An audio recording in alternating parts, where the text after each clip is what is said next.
নমস্কার, আপনাদের সবাইকে স্বাগতম আমাদের চ্যানেলে।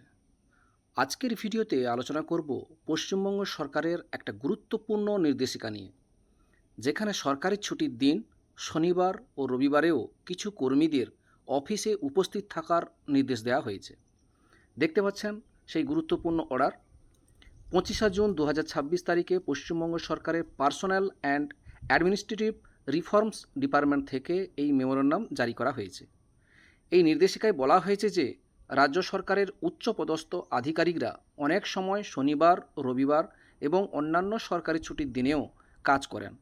সেই কারণে প্রয়োজন অনুযায়ী সংশ্লিষ্ট দপ্তরগুলোতে স্কেলিটন স্টাফ বা সীমিত সংখ্যক কর্মীকে রোস্টার ভিত্তিতে উপস্থিত রাখতে হবে। এই নির্দেশে শুধুমাত্র পার্সোনাল অ্যান্ড অ্যাডমিনিস্ট্রেটিভ রিফর্মার্স বিভাগের বিভিন্ন সেলের জন্যই জারি করা হয়েছে। এটি সমস্ত সরকারি কর্মচারীদের জন্যই সাধারণ ছুটি বাতিলের নির্দেশ নয়। তাই সোশ্যাল মিডিয়ায় যদি কেউ মনে করেন রাজ্য সরকারের সব কর্মীদের শনিবার ও রবিবার অফিস করতে হবে, তাহলে সেই তথ্য সঠিক নয়।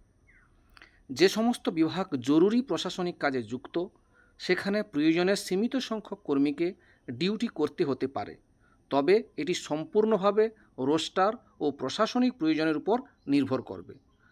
সরকারি কাজের ধারাবাহিকতা বজায় রাখতেই এই সিদ্ধান্ত নেওয়া হয়েছে। তবে এই নির্দেশ কতটা বিস্তৃতভাবে কার্যকর হবে তা আগামী দিনেও আরও স্পষ্ট হতে পারে। ভিডিওটি যদি তথ্যবহুল মনে হয় তাহলে অবশ্যই লাইক করুন, শেয়ার করুন, চ্যানেলটি সাবস্ক্রাইব করে পাশে থাকা বেল আইকনটি প্রেস করুন। আপনার মতামত অবশ্যই কমেন্ট করে জানান। ধন্যবাদ।